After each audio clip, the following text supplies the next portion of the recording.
हरि करना।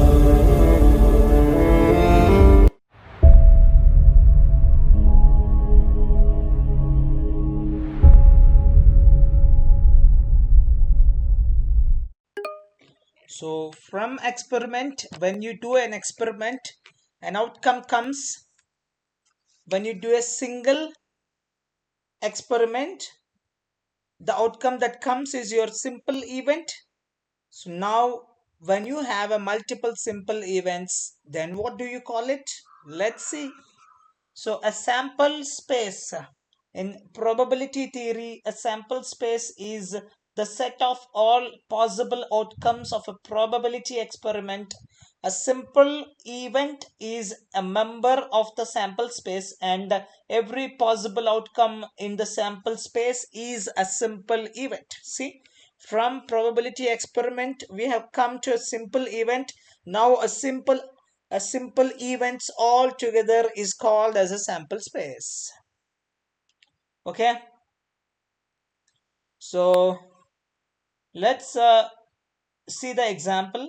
So normally it's a fundamental concept in probability theory, and it is denoted by S, capital S. So for example, let's look into this. Let's toss a die. Okay, let's toss the die. So now let's we know what are the simple events we get when you tossed die. So we will list down all the simple events. So this is what when we toss a die, the possibility that either of this outcome may come, either 1 or 2, 3, 4, 5, 6. So when we toss the die, these are the possible simple events. Okay, E1, E2, E3, E4, E5, E6. Okay, now what is a sample space? Sample space is a set of these simple events. That's it. Sample space is a set of these simple events. Clear?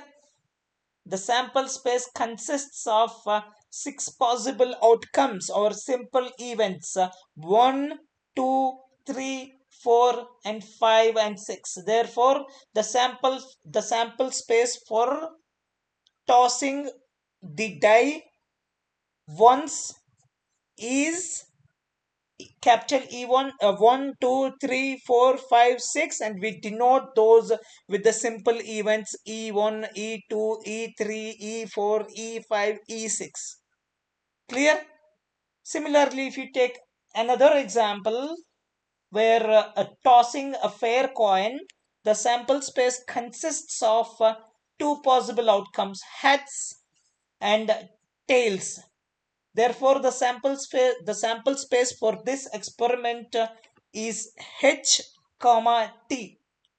Okay, so in the sample space includes all possible outcomes, including those that may be unlikely or impossible.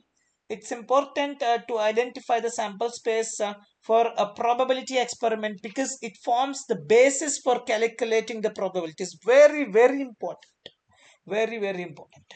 So it's important to identify the sample space for a probability experiment because it forms the basis for calculating the probabilities. So the probability of any event can be calculated by dividing the number of outcomes that satisfy the event by the total number of outcomes. And one more thing I just want to add, for example, if you toss a fair coin twice, you're tossing a coin twice, then the sample space consists of 4 possible outcomes.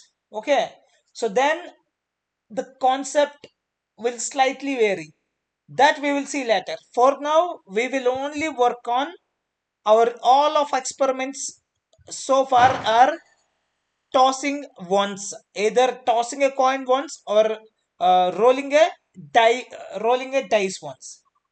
Okay, rolling a dice once or tossing a coin once. That's it. Okay.